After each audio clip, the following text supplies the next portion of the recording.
Ja, het idee is van, en toen kwam Caesar, die moordde iedereen uit. En daarna kwamen de Romeinen. Dat is een visie, hè? Een andere visie. En daar discussiëren veel archeologen onderling ook wel nog over. Een andere visie is dan van, goh, een deel van die lokale bevolking is uitgemoord. En voor een deel is de lokale bevolking gewoon blijft bestaan. Dus dan heb je een mengelmoes van nieuwkomers en van de lokale oude bevolking. En dat sluit een beetje aan bij jouw vraag. Hoe moet je dat nu zien?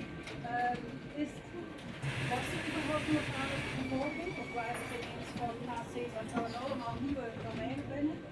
Of we hebben een mengelmoes van mensen en die gingen zich heel langzaamaan aanpassen. Dus dat zijn een beetje de scenario's die ik wil voorstellen. Nou, het leuke van deze opgave is dat hij bij kan dragen aan het antwoord. Want het antwoord is, we weten het niet.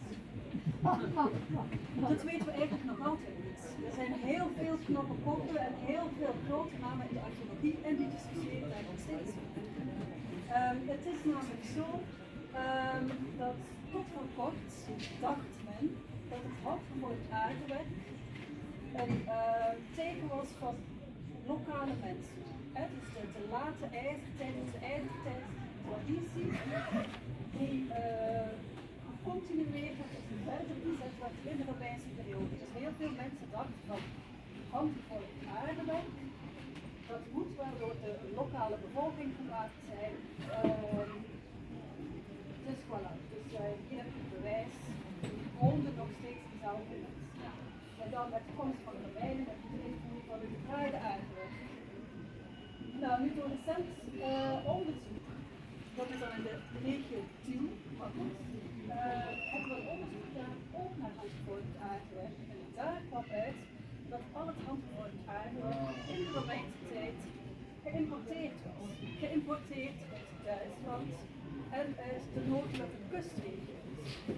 Dus dat ook dat handgevormd aardewerk meegekomen was met immigranten die zich hier zijn komen vestigen met toestemming van de Romeinse overheid. Dus dat beeld dat sommige archeologen hadden van Caesar heeft iedereen in de pan gehakt en er bleef niemand meer over. En toen werden er allemaal mensen hierheen gebracht die hier mochten wonen en waarvan de mannen ook moesten vechten voor het Romeinse leger. Tiel lijkt dat in elk geval zeer goed mogelijk. En hoe zit dat nu voor uitleg?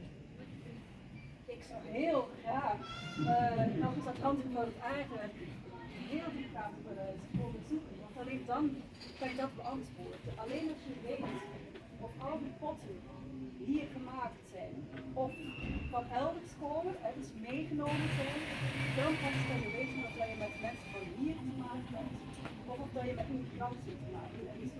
En alleen dan kan je ook zeggen van, ja, hoe die patronen identificeren. Hier zie je een hele Romeinse manier van eten en drinken. Individuele borden, individuele drinkbevers. Helemaal anders dan in de ijzertijd bijvoorbeeld. In de ijzertijd had je handgevormde grote kommen, waar iedereen gemeenschappelijk uit dronk. Maar als je kijkt naar deze handgevormde potjes, dat zijn geen grote gemeenschappelijke kommen.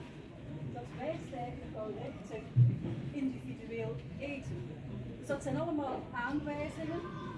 Maar mijn grote boodschap is eigenlijk van, ja, dit is zo'n fantastisch grafveld met nog heel veel informatie. En de volgende stap zou zijn om toch echt te focussen op die herkomstanalyse. Want ook al weten we zo ontzettend veel, dit is echt, ja, voor ons is het heel bijzonder.